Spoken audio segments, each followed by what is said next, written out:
Module 2, the 19th Century Philippines, Lesson 2, Socio-Cultural Condition. The objectives for this lesson illustrate the social stratification of the Philippines during the 19th century. Compare the society and culture of the 19th century Philippines with pre-Spanish period. Analyze the implications of the Spanish racial discrimination of the natives. The guide questions. How did the Spanish colonizers stratify the members of society during the 19th century? How did the Spaniards change the society and culture of the Philippines during the 19th century? Social stratification. The Spaniards imposed new social stratifications which discriminate the natives in their own land. The highest class is the Peninsulares. They are the Spanish-born in Spain and live in the Philippines. The Insulares, they are the Spanish-born in the Philippines. Third class is the Creoles. They are the mixed blood or the combination of Spanish and Filipinos. In this class, the Ilustrado or the well-educated Filipino and the Principalia or the landowners. And the last class is the Indios or the natives. The privileges in laws and in the society are enjoyed by the highest class. The Peninsulares and Insulares established their community in Intramuros and enclosed it in a wall to segregate their populations from the other class. The Intramuros became the site of power, center of education and spirituality.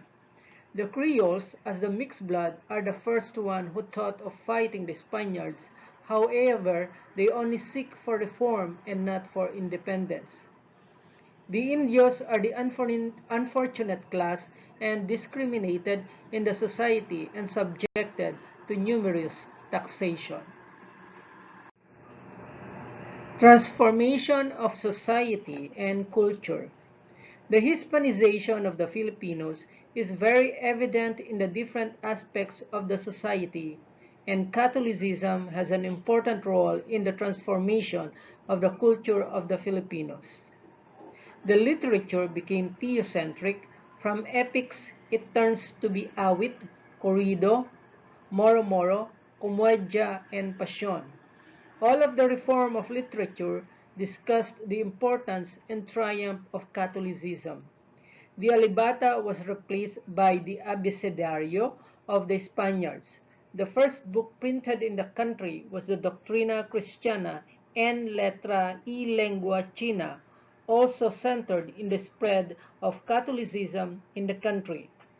Painting was also secularized because of the Synod of Calasiao in 1773, which ordered that the painters should use the concepts of the church, and they are only allowed to have other subjects after 10 years.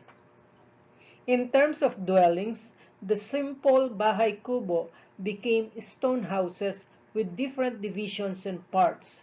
The sala for the receiving of visitors, azotea, banggerahan for washroom, comedor or the room for dining, and the separate rooms for the members of the family.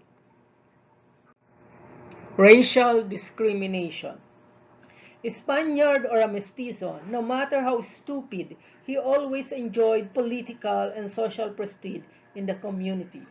Racial prejudice was prevalent everywhere in government offices, in the courts of justice, in the armed forces, in the social circles, and even in the educational institutions, and in the ecclesiastical hierarchy.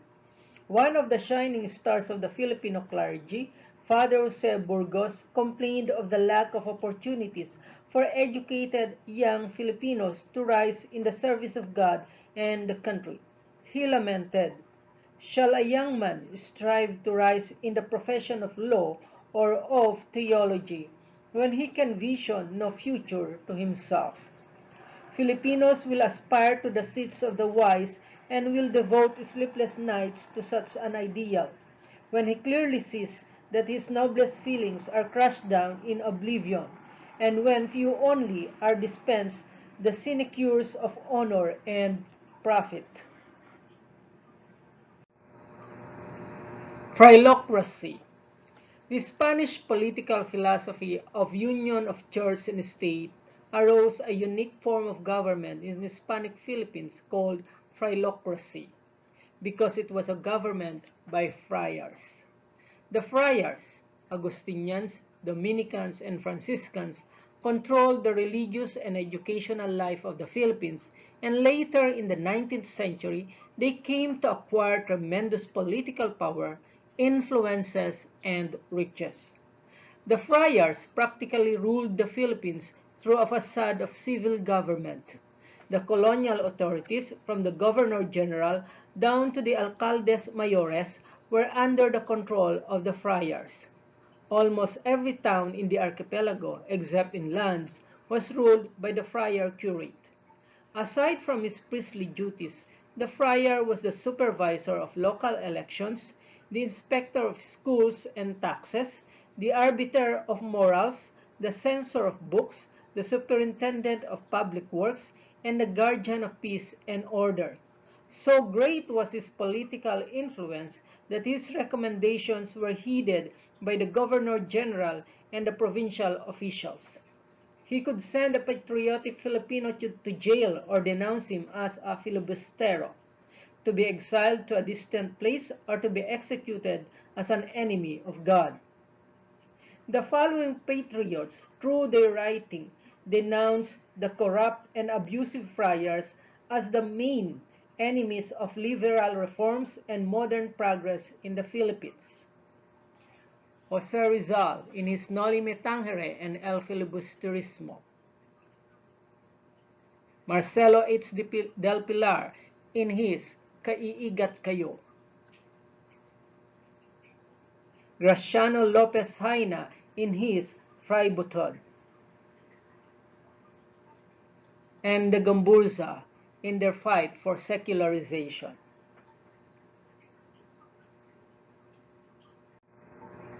Educational system during the Spanish regime. The nature of educational system. The religion is still the center of the educational system imposed by the Spaniards. The primary education is usually catered by the friars, so the young Filipinos will learn the Christian doctrine, alphabet, language, customs, and policies. Girls and boys have separate schools, and they also have different curriculums. For male in secondary education is the Colegio Maximo de San Ignacio, founded in 1589, the College of San Ildefonso in 1599, Ateneo de Municipal in 1817. The curriculum for male includes Spanish, history, Latin, philosophy, canon, civil law, and rhetoric. For female is the Colegios of Santa Potenciana in 1591, Santa Isabel in 1632, Santa Catalina de Siena in 1696, Santa Rita College in 1719, and in 68 is the establishment of Colegio de la Inmaculada Concepcion Concordia. The curriculum for females includes rules of courtesy, vocal music, language, and sewing. The educational system is also used to pacify the Filipinos and train them in Catholicism and to follow laws imposed by the Spaniards. Problems in the educational system during the Spanish regime. The Filipino students are not allowed to speak their own dialect in school buildings, and other facilities are not enough for education the population of students. The Department of Education during the Spanish could not also provide enough books and other instructional materials needed for the quality education. The parochial schools were established with the Spanish missionaries as the teachers. The friars occupied the dominant positions. They decided what to be taught to the children.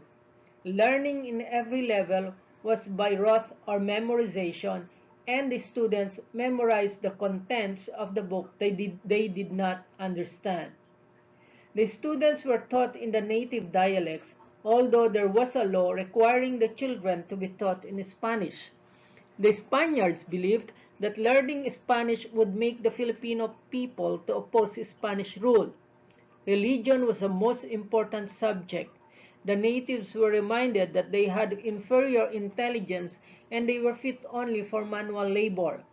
The children attended classes on the ground floor of the convent or in a stable in the Casa Real or in the darkest corner in the Pueblo's town hall. The friars maintained these miserable schools to repress human intellect rather than to cultivate and develop them. At the end of the Spanish period, the University of Santo Tomas was the only institution of university level in Manila. It was established in 1611 solely for the Spaniards and mestizos. It opened its doors to Filipino students 4 decades before the end of the Spanish regime, thus for Jose Rizal and other heroes had come to study. The official secondary schools for boys were San Juan de Letran College and Ateneo de Manila. Secondary education for girls was established in Manila, pioneered by Santa Isabel College, La Concordia, Santa Catalina College, Santa Rosa, and Asilo de Locam. Reforms in the educational system. Although the Spanish colonial administration issued the Educational Decree of 20 December 1863 or Educational Decree of 1863 stating that each major town in the Philippines should establish at least one primary school for boys and another for girls, that the medium of instruction is Spanish. The friars did not implement this decree because they believed that if the Filipinos will be educated, it might be inspired by new ideas of freedom and independence as well as justice. The Filipinos must be kept in the dark. Thus, this explained why books read by the Filipino people had to pass through rigid censorship by church authorities as well as the government.